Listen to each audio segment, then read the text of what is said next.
Hi, my name is Amy Weber. I am co founder of Speak, Learn, and Play here in Brooklyn. I am a clinical social worker and a parent coach, and I am so happy to be with you today. This month at Speak, Learn, and Play, we are talking all about adventure. And today, specifically, I want to talk about our inner adventure, which would be emotional courage and self discovery. This is, I think, a kind of bravery that we don't celebrate nearly enough. It is not climbing mountains or trying a new camp or taking big visible risks, but inner bravery, the courage it takes to feel something really hard and stay with it, is enormous. Honestly, some of the bravest adventures in our lives happen internally. When a child learns to say, I'm frustrated, when they stay with disappointment instead of exploding, when they try again after they've been embarrassed, when they admit that they're scared, all of those things are courage. And that is our big idea for today. The bravest adventures happen inside when kids learn to face, name, and move through their feelings. That is emotional growth.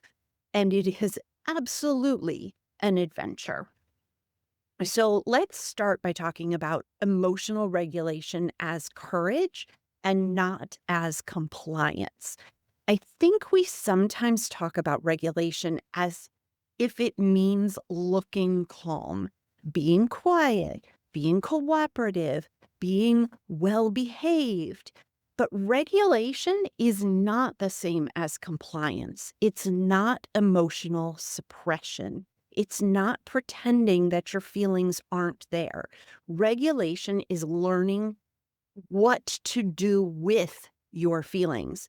And that takes a lot of courage because feelings can be really big and messy and unpredictable and sometimes even scary, especially for neurodivergent kids whose nervous systems may feel things really intensely. So when a child says, I'm too mad, I'm nervous, this feels hard, none of those things are a problem. That is emotional bravery showing up. And when they use a strategy like asking for support, pausing before reacting, that's not just self control, that is courage in action. I love helping parents shift from how do I get my child to calm down to how do I help my child build courage with feelings? Because that changes the whole frame. So, how can we help kids notice feelings in their bodies?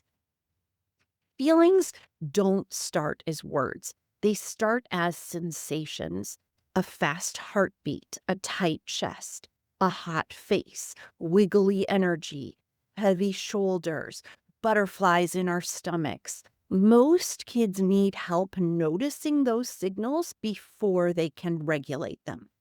I call this being an emotional explorer. We help kids become curious about their inner weather. You might ask, where do you feel that worry in your body? Does frustration feel buzzy or heavy? Does excitement feel like jumping beans or butterflies? What does anger feel like before it gets really huge?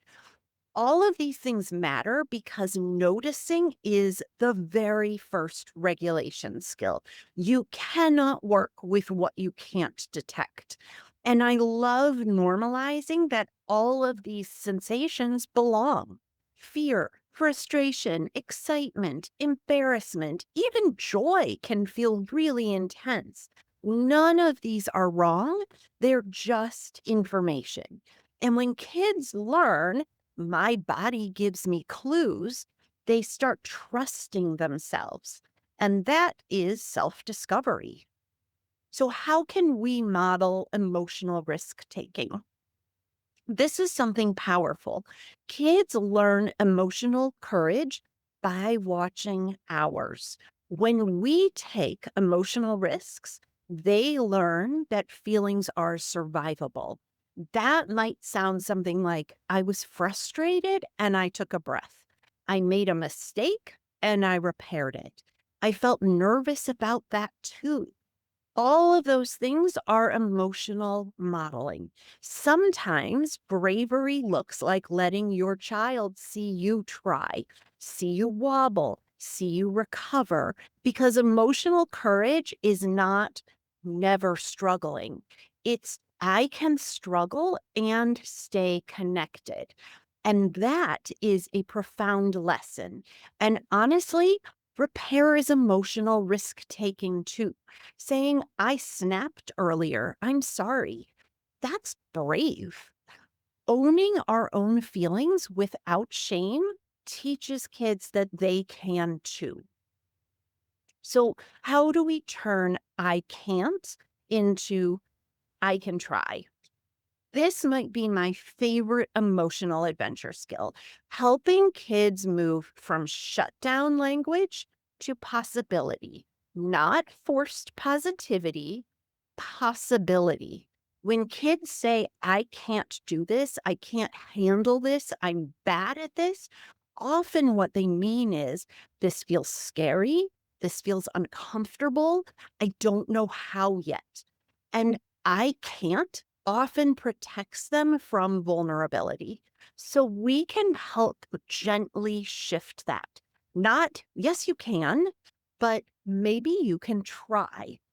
Maybe you can do one part. Maybe you can do hard things with support. The word try is magic. It opens a door. I can't becomes I can try. And trying is adventure language. Trying means movement. Trying means courage. Trying means we're still in the story. So, here are my practical tips for emotional courage. First of all, use name the weather. Help kids describe their inner states as weather: stormy, foggy, sunny, windy, heavy. This makes emotions feel observable and not overwhelming. And a storm sounds temporary, and that really matters for kids. We want to try to create body clue check ins. Ask, what is your body telling you right now? Do you have a fast heart? Do you have tight fists? Do you have jumpy feet? Body awareness often works before emotional language does. The third thing is to practice tiny, brave steps. Celebrate emotional risks. Things like asking for help, trying again, admitting nervousness, using a coping tool. All of those are brave, and we want to name them and recognize them. Use can try language. When I can't shows up, offer, can you try one tiny step? Can you try with help? Can you try for 1 minute? Small openings reduce overwhelm. And the last strategy that I have is to normalize recovery after big feelings. We want to teach that big feelings don't mean failure. They mean your nervous system needed help, and we can come back. Recovery is part of courage, not evidence that courage was missing. So, in closing, I want to leave you with this. Some of the bravest things a child may ever do are invisible. Naming fear, moving through frustration, staying with a feeling long after to try to understand it. All of those things are inner adventure, and that is courage. Thank you so much for being with me today, and I will see you soon.